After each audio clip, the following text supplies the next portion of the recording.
Hello friends, leo tunakwenda kujifunza namna gani ya kuinstall WordPress locally, yani kuinstall WordPress katika mashine yako na kuweza kutumia kwa ajili ya projekti zako mwenyewe binafsi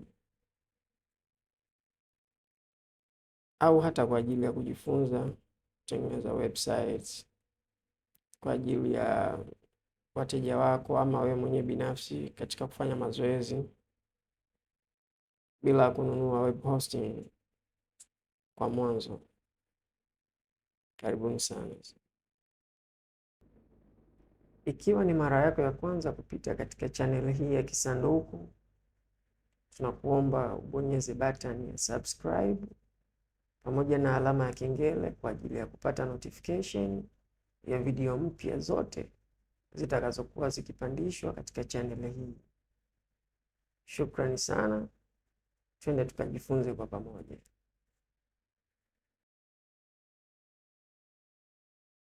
Okay, hatua ya kwanza utafungua Google Chrome. Andika Xampp.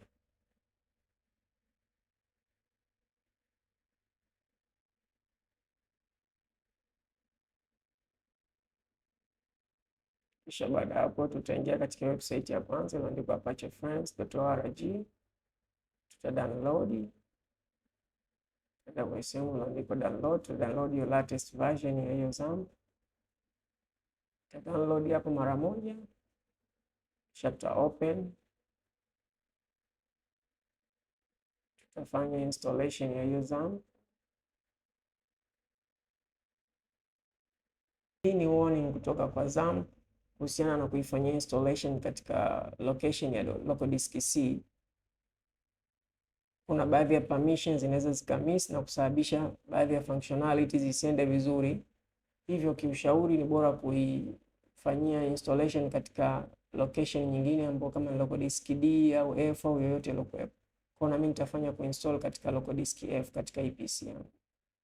Tutabonyeza next kwa ajili ya kufanya installation. Next tena. Tutachagua location hapo. Tutachagua ile local disk F.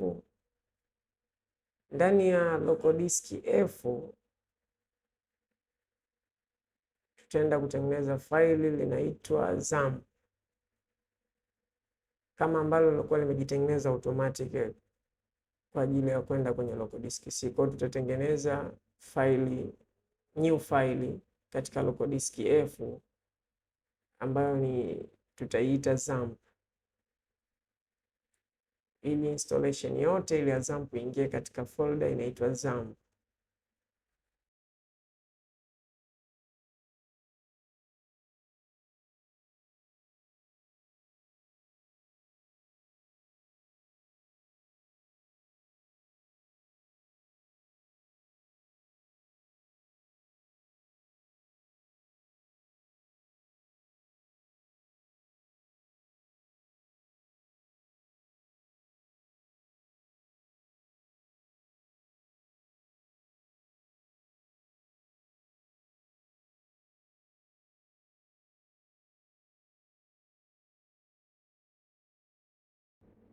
Okay, hatua inayofuata tutafungua Google Chrome kisha tuta download Wordpress. Tutaandika Wordpress.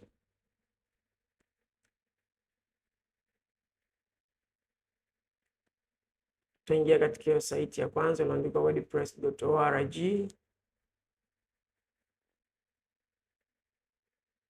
Kisha tutaenda kwenye sehemu iliyoandikwa download Wordpress version 6. Say download. Baada ya kudownload file hilo uta open, kisha uta right click, enda kwenye sehemu iliyoandikwa extract files, yani uta extract ile file la WordPress ambayo iko katika zip.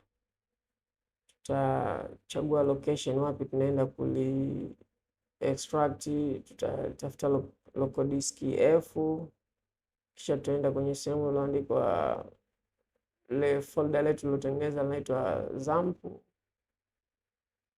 Kisha ndani ya Xampp tutafuta file iliyoandikwa htdocs, tuta extract humo. Yani ile file ya Wordpress inatakiwa iwe ndani ya htdocs.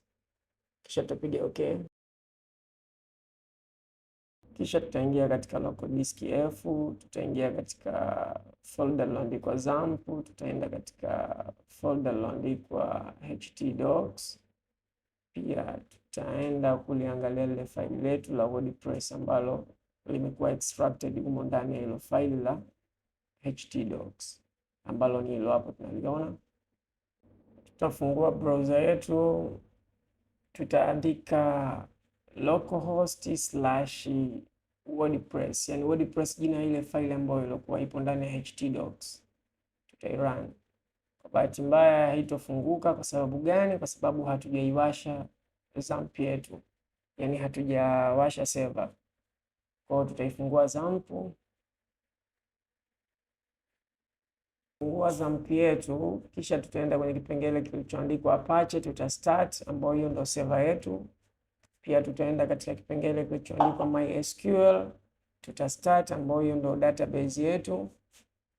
Baada ya hapo tutarudi kule katika browser kwa ajili ya kuona je, ina run. Yes, ina run.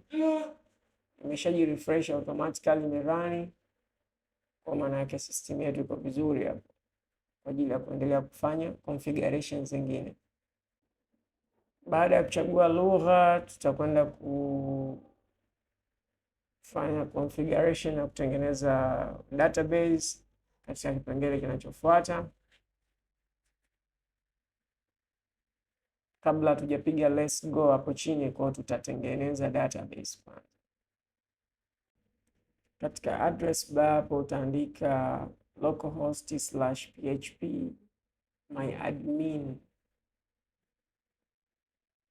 Itafunguka. Hiyo ni database yetu. Tunaenda kutengeneza hapo database. Utaandika neno new db, kisha utaenda kwenye sehemu iliyoandikwa create hapo pembeni, maana yake utaposha create database.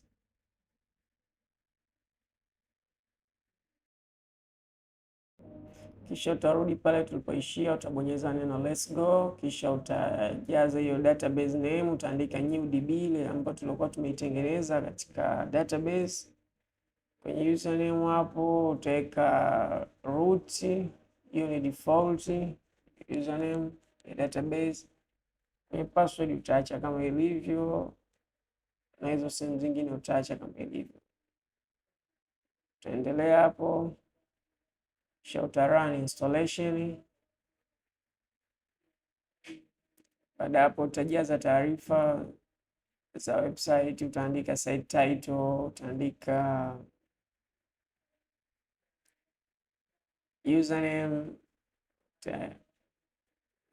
nimeweka admin hapo. Site title nimeweka Kisanduku. Password teka yote utakayopenda, lakini mimi nimeweka admin 1234. Uta confirm sehemu ya password hapo, ingawa ni dhaifu. Hii ni kwa ajili ya majaribio tu. Kisha baada hapo tuta install Wordpress.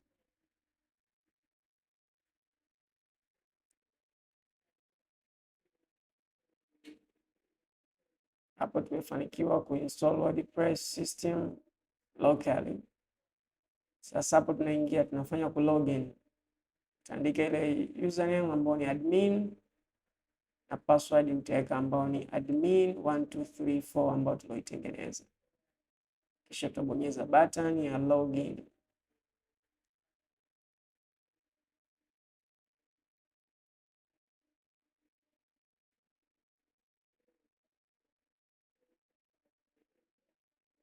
Mpaka hapo tutakuwa tumefanikiwa kuingia katika system yetu ya Wordpress na kufanya vizuri installation, na hivyo ndivyo inavyoonekana.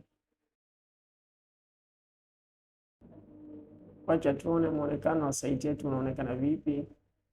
Huo ndo muonekano wake unaonekana hivyo.